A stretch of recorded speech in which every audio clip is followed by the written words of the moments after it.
আল্লাহর সাথে সাক্ষাৎ হবে জান্নাতের মধ্যে। আমার আল্লাহ বলেন, বান্দা তোমাদের মধ্যে যদি কেউ চায় আমি আল্লাহর সাথে সে সাক্ষাৎ করবে জান্নাতের মধ্যে। কোথায়? জান্নাতের মধ্যে। যদি কোনো ব্যক্তি আল্লাহর সাথে সাক্ষাৎ করতে চায় ওই ব্যক্তির কাজ হলো দুইটা। কয়টা? দুইটা কাজ। কয়টা কাজ বাবা? দুইটা কাজ। আল্লাহ রাব্বুল আলামিন এই আয়াতের মধ্যে বলেন, বান্দা যদি দুইটা কাজ করে তাহলে ওই বান্দা জান্নাতের মধ্যে আমি আল্লাহর সাথে সাক্ষাৎ হবে। সুবহানাল্লাহ। এক নম্বর আল্লাহ রাব্বুল আলামিন বললেন, ফালইআমাল আমালান সালিহা।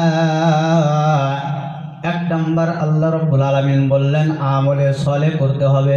কি করতে হবে বাবা? আমলে সালেহ করতে হবে। আমলে সালেহ কি?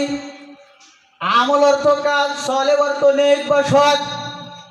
যেই কাজ করলে নেকি হয়, যেই কাজ করলে সওয়াব হয়, এই সমস্ত কাজকে বলা হয় আমলে সালেহ, নেক কাজ।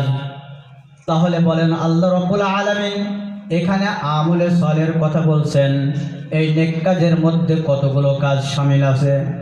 আল্লাহ রাব্বুল আলামিন কোন ইবাদতকে এখানে নির্দিষ্ট করে বলেন নাই, বরং আল্লাহ রাব্বুল আলামিন এমন একটা শব্দ প্রয়োগ করেছে, এমন একটা শব্দ ব্যবহার করেছে যেই শব্দের মধ্যে আসমানের নিচে জমিনের উপরে যত ধরনের ভালো কাজ আছে, যত ধরনের নেক কাজ আছে, আপনি নামাজ পড়া বলেন, হজ করা বলেন, যাকাত দেওয়া বলেন, দান করা বলেন, মসজিদ নির্মাণ বলেন, আত্মীয় স্বজনের দেখাশোনার কথা, আত্মীয় স্বজনের সম্পর্ক বজায় রাখা,